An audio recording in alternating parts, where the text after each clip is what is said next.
Olá pessoal, tudo bem com vocês? Espero que todos estejam muito bem. Turma, hoje nós vamos começar uma nova matéria, uma matéria agora que é bem mais dinâmica. Nós vamos ter tanta teoria, nós vamos até ter algumas aulas que eu vou tentar mostrar algumas coisas na prática para vocês, mas nós vamos começar a falar do nosso planeta, das características do nosso planeta.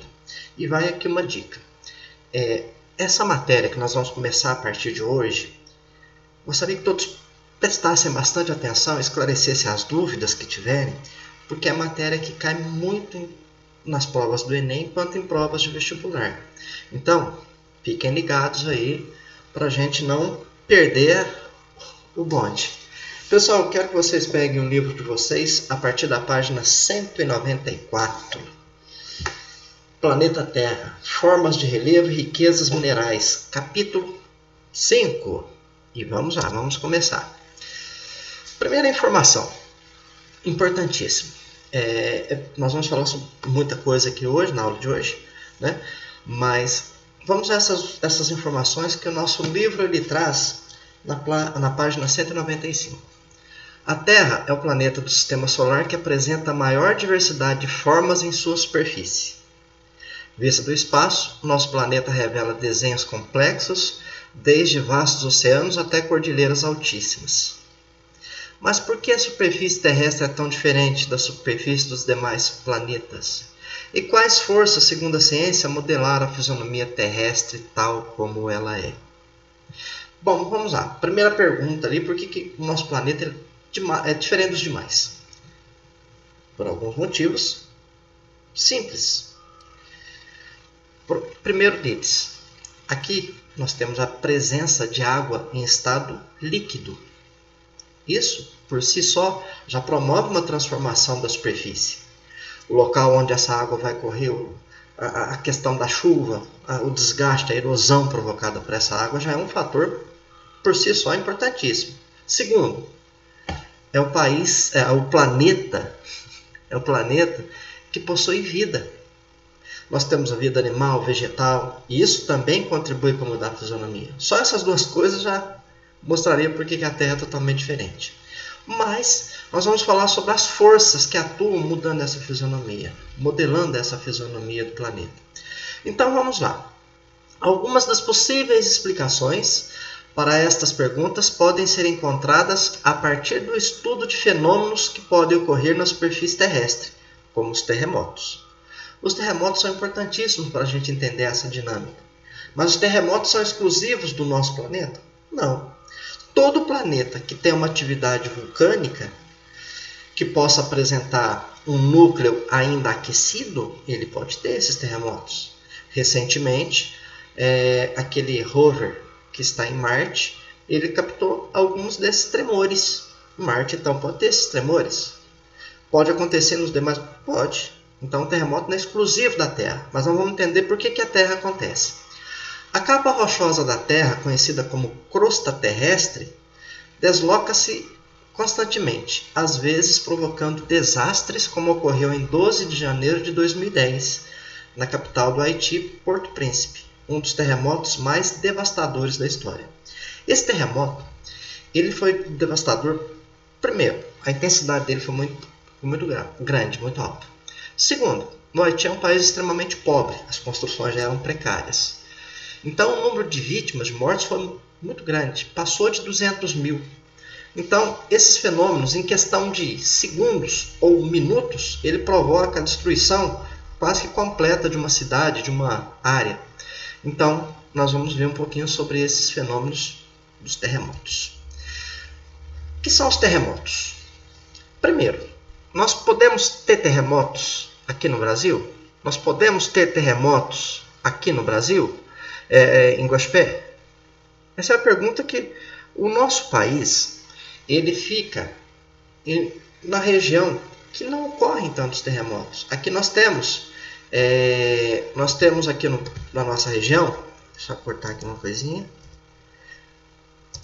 Aqui no Brasil, nós temos tremores de terra, que não chegam a ser terremotos de grande intensidade. Tá? Um pouquinho mais para frente a gente vai ver. Em outras podem ser definidos como movimentos repentinos produzidos pela fratura de rochas, sujeitas a uma tensão insuportável.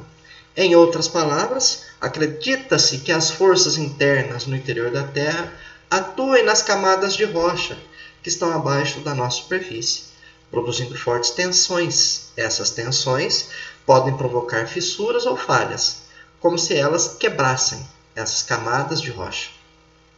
Muito bem. Então, nós vamos explicar um pouquinho disso. Os terremotos, eles também são chamados de abalos sísmicos. Vocês talvez já tenham visto essa expressão, abalo sísmico, ou simplesmente sismo. Tá? Mas vamos entender um pouquinho mais sobre esses terremotos. Aqui, nós temos uma representação do que pode acontecer. Um terremoto ele pode ser causado por duas causas. Pode ser causado até por mais coisas, mas as duas principais. Movimentação das placas tectônicas. Essas placas tectônicas, o nosso planeta é formado por várias delas. Então a movimentação delas vai provocar esses terremotos. A segunda causa, erupção vulcânica, um local de vulcanismo. Então a pressão ali para ocorrer a erupção vulcânica pode dar o terremoto também. Tá? Aqui tem uma representação dessa movimentação das placas. E atenção que isso tudo chega a dar origem. Do lado, nós temos um terremoto que aconteceu na China. Então daqui dá para a gente ver um terremoto de uma intensidade muito grande. Que prédios, além de serem destruídos, muitos deles não suportaram esses terremotos. Ok? Mas já nós vamos esclarecer um pouquinho mais. Quando nós falamos de terremotos, esses terremotos dá para a gente verificar aqui na página 196. Nós usamos duas expressões aqui. Primeiro, hipocentro e epicentro. As pessoas falam assim, o epicentro do terremoto foi a tal lugar. O hipocentro. Na televisão, eles fazem uma confusão gigantesca. Primeiro, eles falam assim, o epicentro do terremoto foi a 10 km de profundidade. É errado. A 10 km de profundidade, o que ocorre lá no interior da Terra é chamado de hipocentro. O ponto imediatamente acima da onde aconteceu o terremoto na superfície é chamado de epicentro. E nesse caso aqui, as ondas desse terremoto elas são chamadas de ondas sísmicas. Para a gente entender o terremoto, seria algo parecido assim. Se você jogar uma pedra numa água que está muito calma, muito paradinha, você joga uma pedra nela, ela forma aquelas ondas que vão se espalhando. Essas ondas que vão se espalhando seria semelhante às ondas sísmicas. Então, o local onde nós tivemos o epicentro do terremoto, essas ondas elas têm maior intensidade. À medida que vai distanciando, ela vai perdendo intensidade. Quanto mais perto eu tiver do local de origem do terremoto, mais eu vou sentir o tremor. Quanto mais distante, menos o tremor. Mas só para vocês terem uma ideia, o tanto que isso vai longe, ocorre em locais uma certa grande distância, está fazendo mais ou menos uns 4 anos, nós tivemos um terremoto no Chile. O terremoto foi intenso, mas pegou uma região que não tinha tanta gente lá, mas foi um terremoto intenso. A cidade de São Paulo, que fica a mais de 2.000 quilômetros de distância do local de origem do terremoto, eles sentiram os prédios balançar, tremer. Então eles sentiram o terremoto. Então, o local de origem, essa onda vai se espalhar para vários lugares. Aí existem equipamentos que são chamados de sismógrafos. Eles vão medir a intensidade, o local desses terremotos. Para vocês terem uma ideia, aqui no Brasil nós temos um sismógrafo em Brasília, tem em São Paulo, tem em vários lugares. Esses sismógrafos, eles conseguem captar essas ondas sísmicas de um terremoto que aconteceu, por exemplo, no Japão. Eles conseguem captar aqui. Ela vai refletir por todo o nosso planeta. É igual se eu estou em um carro, o carro está parado, e chega alguém que vai estacionar o carro e dar uma encostadinha no carro. Eu estou lá dentro do carro, eu vou sentir. Então, se eu estou mais perto do lugar que ele deu impacto, eu vou sentir mais. Se eu estou mais distante, você percebe. Então, que se nós estamos num planeta, ele vai sentir todo o impacto. Se eu pegar uma bola de futebol e bater num lado dela, eu posso colocar o rosto do outro lado da bola, que eu bati de lá, eu vou sentir de cá. Então, isso é para a gente entender que essas ondas elas se espalham. Aí, uma das informações. O que se mede? Está agora na página 197. O sismógrafo ele usa uma escala. Ela é chamada de escala Richter. Essa escala ela vai de 0 até 9. Só que ela é contada em casas decimais. A cada 10 casas você muda o número. Então, por exemplo, tem 1, 1,1, 1,2, 1,3, 1,4, 1,5, 1,6, até chegar a 2. Então, o terremoto na escala 1 da escala Richter e um terremoto na escala 2. Aquele que chega a 2, ele é 10 vezes mais forte que o 1. O 3 é 10 vezes mais forte que o 2. O 4, 10 vezes mais forte que o 3. E assim por diante. Então, ela vai até 9. Mas nós já tivemos terremotos com 9,4. Verdade. Ele vai. Então, se ela vai 9,1, 9,2... Né? Os terremotos mais intensos, eles chegaram a ser registrados com 9,4. Aí você fala assim, poxa, mas nunca teve terremoto? Claro que já teve terremoto mais forte que esse. Mas os instrumentos de medição, eles são instrumentos mais recentes. Então, para se ter essa precisão, é coisa de nem 100 anos atrás. Então, nesse caso, né, a intensidade desse terremoto, nós podemos ter tido terremotos mais intensos. Imagina no período de formação da Terra, os terremotos que não existiam, a intensidade desses terremotos, a separação dos continentes, imagina um terremoto. Então, aqui dá para a gente ver, olha só, os terremotos, aqui no Brasil, eles chegam no máximo, assim, ficam em torno, um tremor de terra, terremoto, eles não chegam, normalmente, nem perto dos 4. Eles ficam abaixo de 4. Nós já tivemos um aqui ó, de 6,2 em 1955. Tá? Aí, nesse caso, pode provocar rachaduras em prédios, alguma destruição. Então vamos lá. O tremor de terra de 3,5 a 5,4 é percebido, mas causa pouca destruição. Uma trinca na parede, coisa desse tipo. De 5,5 a 6 danifica edifícios, já provoca rachaduras, não é trinca, é rachadura, uma trinca maior. De 6,1 a 6,9, muito perigoso em áreas populosas, então ele já vai causar uma certa destruição. Se for uma cidade que tiver muita gente, o perigo é muito grande.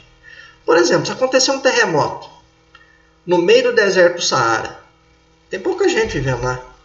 Então, morre pouca gente. O perigo é menor. Se acontecer um terremoto em Nova York, muita gente vivendo lá, o risco é maior.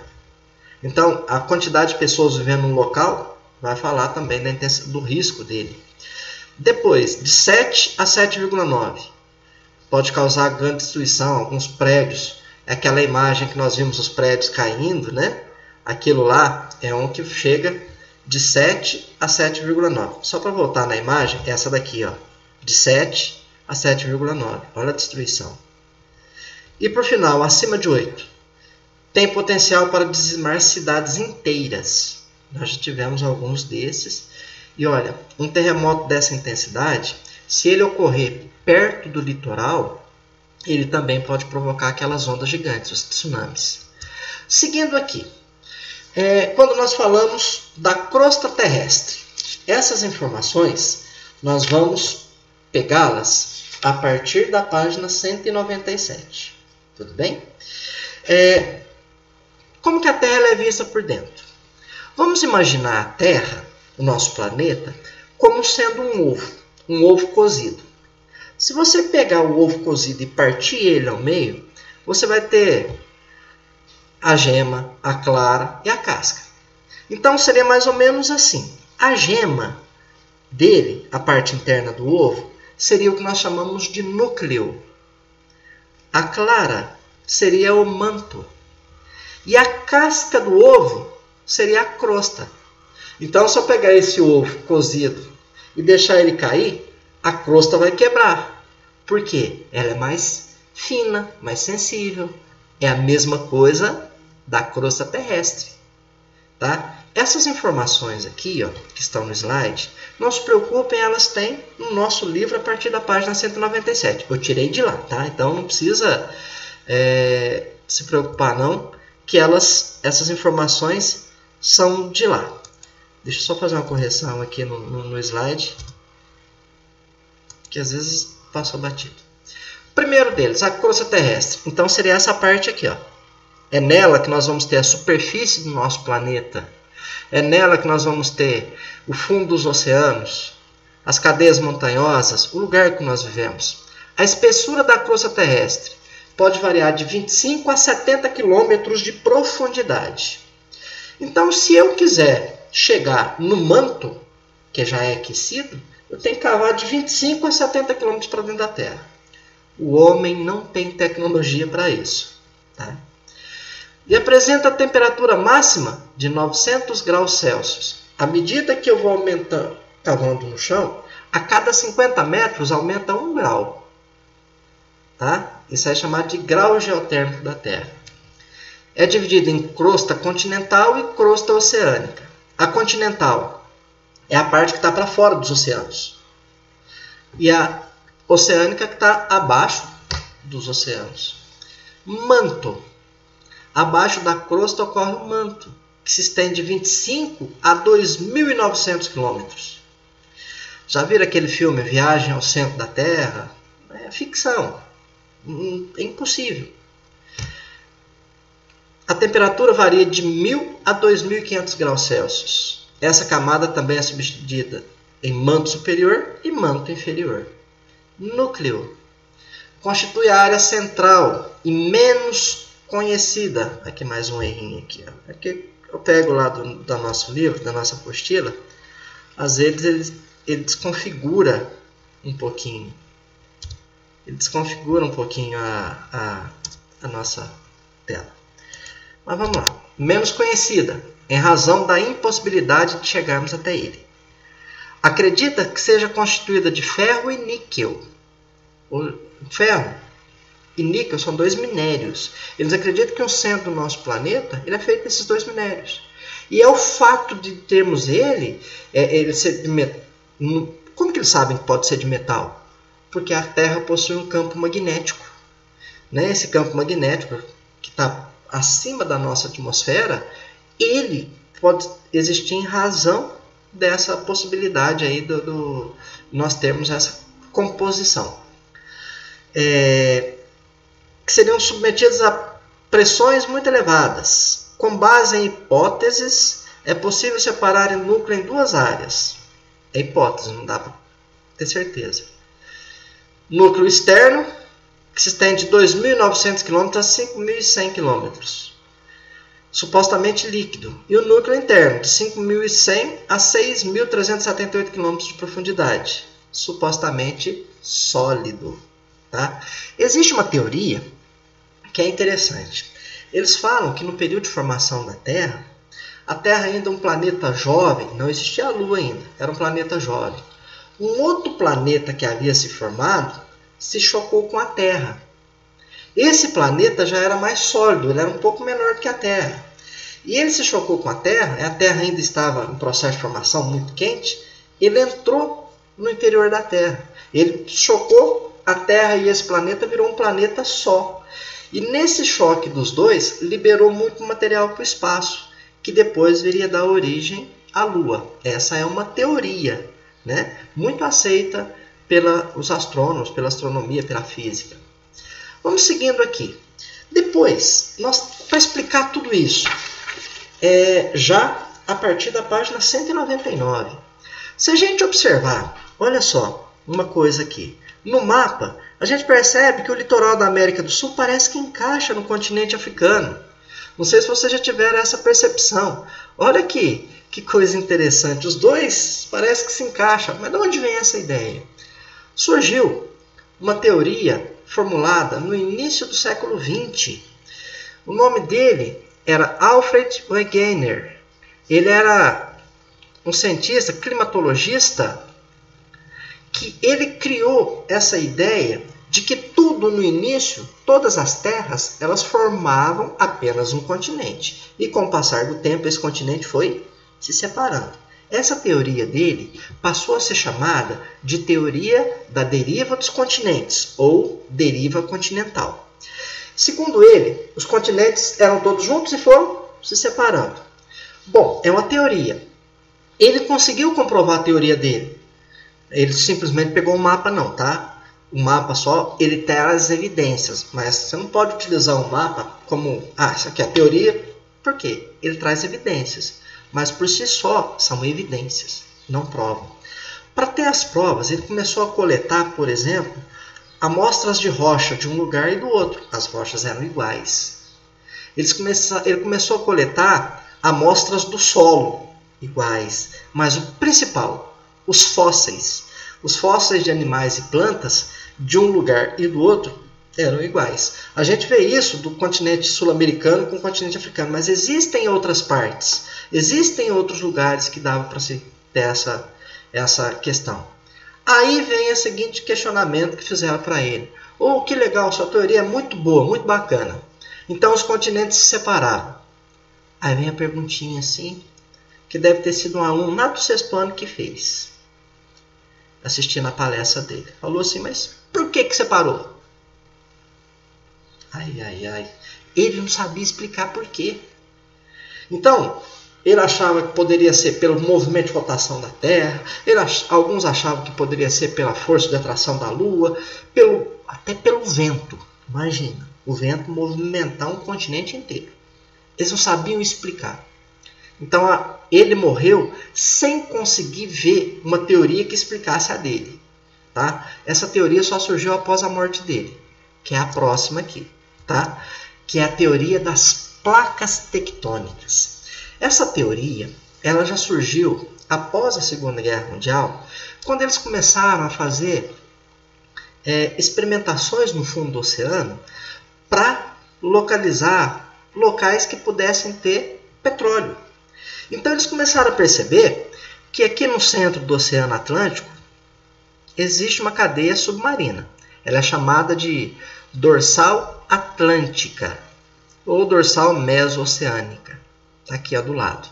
Eles começaram a perceber que nessa região central do oceano, entre os dois continentes, as rochas que tinham aqui eram rochas mais recentes, mais novas.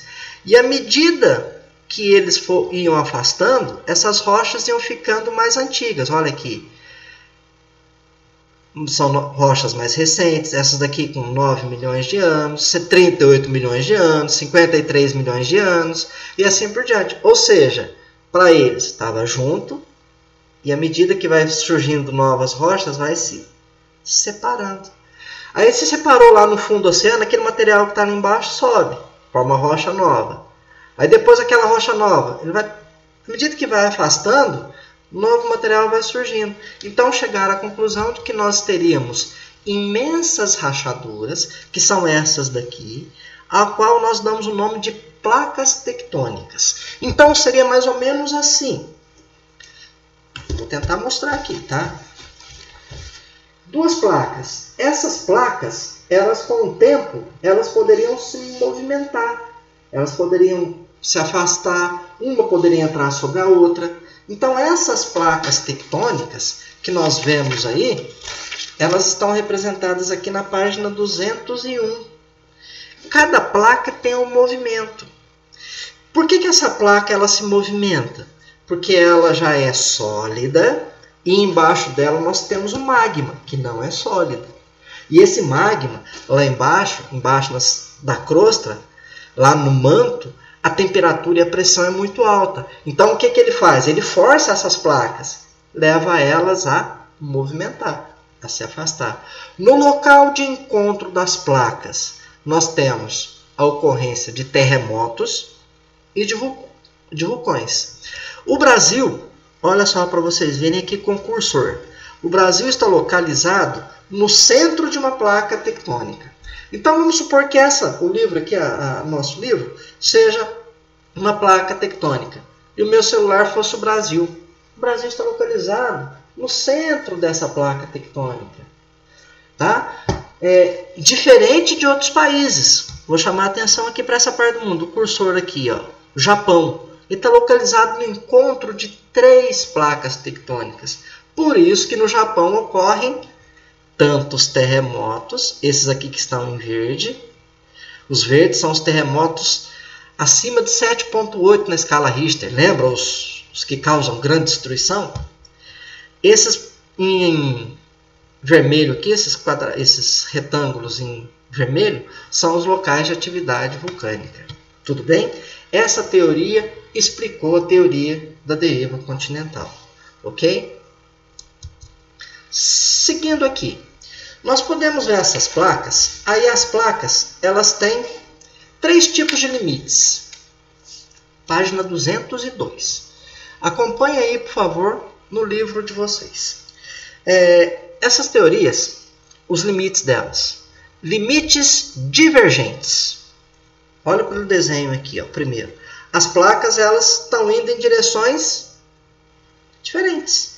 Uma está indo para um lado, a outra para o outro. O que acontece com elas? Elas se separam. Aí o que acontece? Ó, o material que está lá embaixo no manto, o magma, ele sobe. Ele subindo vai formar novas rochas. Limites convergentes. Ao invés das duas estarem separando, as duas vão colidir, elas vão bater. Então o que ocorre? Nesse caso, o choque de 2 placas, aquela que é mais pesada entra por baixo da outra e levanta a outra. Nesse local, nós vamos ter a formação das cadeias montanhosas. É igual eu pegar uma folha de papel e empurrar ela nos 2 lados dela, assim, no meio dela não vai subir? É o que acontece com as placas convergentes. E já os movimentos conservativos, ou transformantes também pode ser chamado. É aquele que uma placa é como se ela estivesse esbarrando na outra. Ela pode fazer isso ou ela pode fazer assim, ó, uma para baixo, a outra para cima. Tá? Então, às vezes a gente vê em alguns terremotos, existe uma estrada, entre as faixas fica uma altura de 1 metro. É um movimento conservativo. Tá? Esses 3 movimentos, divergente, convergente e conservativo. Aquele, lembra um pouco aquela série lá, o Divergente, né? Que tem aquela série de filmes os Divergentes e tudo mais. Seguindo aqui, tem uma parte do nosso planeta que nós temos uma maior atividade vulcânica, que nós temos uma maior atividade de terremotos. É essa parte aqui, ó. Ela fica no Oceano Pacífico. Ela é chamada de Círculo ou Anel de Fogo do Pacífico. Em volta dessa área aqui, ó, é o local que nós vamos ter a maior ocorrência de terremotos e vulcões em erupção. E é nessa área aqui também que nós temos origem os maiores tsunamis. Tá? Os outros locais têm atividade? Tem, mas é menor. Né? Olha só para vocês verem, perto do Brasil tem uma área vulcânica, mas não chega até o Brasil. Tá ok? Então, nós temos aqui, ó, fica nesse círculo de fogo do Pacífico, o Japão, a China, os Estados Unidos faz parte, a América do Sul, países como Chile, Peru, América Central, os países, as ilhas da Oceania, a Indonésia, que de vez em quando a gente ouve falar dos terremotos que acontecem lá. Tá? Então são áreas com grande atividade vulcânica. Por que ocorre isso? Né? Por que ocorre isso? Basta a gente ver o movimento dessas placas que estão ali. Uma às vezes está em contato sempre com a outra. Ok? Agora, vulcões, vulcanismo. Olha que imagem bonita essa que nós temos aí. Né? Essa imagem até que está na página 203 de vocês. O vulcão, para começar, Onde nós temos vulcões? O Brasil tem vulcão? Tem vulcão aqui sim. Mas como, professor? De que maneira que tem vulcão aqui? Você está sonhando? Tem. E perto da gente. O que é pior, perto de nós. Nós temos um vulcão em Poços de Caldas. A cidade de Poços de Caldas foi construída dentro da cratera de um vulcão. Só que tem um detalhe. Esse vulcão de Poços de Caldas é um vulcão que não entra mais em erupção. Ele é um vulcão extinto. Esse vulcão, ele entrou em erupção no período de formação da Terra. Hoje em dia, nada mais. Tá? Então, existem dois tipos. O vulcão extinto e o vulcão que pode entrar em atividade. Esse que pode entrar em atividade, ele pode estar adormecido, sem erupção, e em atividade. Então, aqui nós temos uma erupção vulcânica. Essa erupção vulcânica vista durante o dia e ela à noite. Por que durante o dia você não vê o fogo? Por causa da claridade, a luz do sol. Você só vai ver esse fenômeno bonito aqui à noite. Então, aqui do que é composto um vulcão? A câmara magmática é aquela parte mais profunda dele, onde fica o magma. Tá? Esse magma, quando ele sai na superfície, essa parte aqui, ele recebe o nome de lava. Não é larva. Larva é de inseto, é lava. Lava vulcânica. Pelo amor de Deus. Quando nós tivermos uma prova, não coloca a larva. Pelo amor de Deus.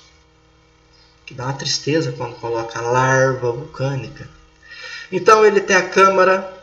A chaminé é para o local aonde vai subir esse material. A cratera é a boca desse vulcão, será essa parte aqui. O cone é onde parece um formigueiro, né? Um cone dele. Esse é um vulcão clássico, né? Dessa maneira, que a gente mais vê em desenho, em filme. Mas existem vulcões que eles apenas racham o chão e sai ali o material. É um vulcão também. Tá ok? Agora, para a gente chegando já ao final da nossa aula. Página 204. Tipos de tectonismo. Nós temos dois tipos. Orogênese e pirogênese. Ixi, professor, e agora? O que aconteceu? Vamos lá. Orogênese é quando os movimentos tectônicos ocorrem horizontalmente, sendo responsável pela constituição das cadeias montanhosas. Se eu pegar uma folha de papel e pressionar ela dos dois lados, ela não vai enrugar? É orogênese. Tá? Então vai acontecer isso, vai formar uma cadeia montanhosa. Como, por exemplo, nós temos aqui no Brasil cadeias montanhosas muito antigas. Hoje nós não chamamos elas de montanhas mais, elas são planaltos. A Serra do Mar, Serra da Mantiqueira, são movimentos de orogênese, formados, mas isso lá no período de formação da Terra. Nós não chamamos elas de montanhas mais, tá? Apesar de na televisão eles falarem montanha, não existe montanha no Brasil. Mais para frente nós vamos falar sobre isso. Epirogênese é quando os movimentos tectônicos ocorrem verticalmente, não provocando falhas geológicas. Quando esse deslocamento vertical ocorre para cima, é chamado de soerguimento. Quando para baixo, subsidência. Então, vamos colocar assim. A Serra do Mar é um conjunto de orogênese, tem várias lá. Agora, quando tem uma isolada, algumas isoladas, aí é uma epirogênese. Então, tem a Serra de Muzambinho, que é aquela serra que a gente vai em direção a Muzambinho, tem Muzambinho, Nova Resende, São Pedro, chamada Serra de Muzambinho. Aquilo lá foi uma epirogênese, formou, mas está isolado em relação aos demais. A subsidência é quando o relevo ele aprofunda. Então tem alguns lugares que a gente vai ter esse aprofundamento. Ok? Bom, pessoal, espero que vocês tenham gostado dessa nossa aula. É muito bom da gente assistir.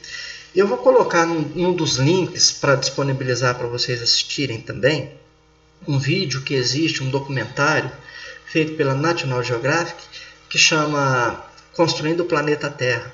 É muito interessante, explica de uma maneira muito didática tudo isso que nós estamos falando aqui, como que ocorrem esses movimentos, e eles trazem É um vídeo que tem uma duração longa, mas eles mostram desde o início da formação do nosso planeta até o surgimento do ser humano. Ok? Um abraço a todos, até a próxima aula.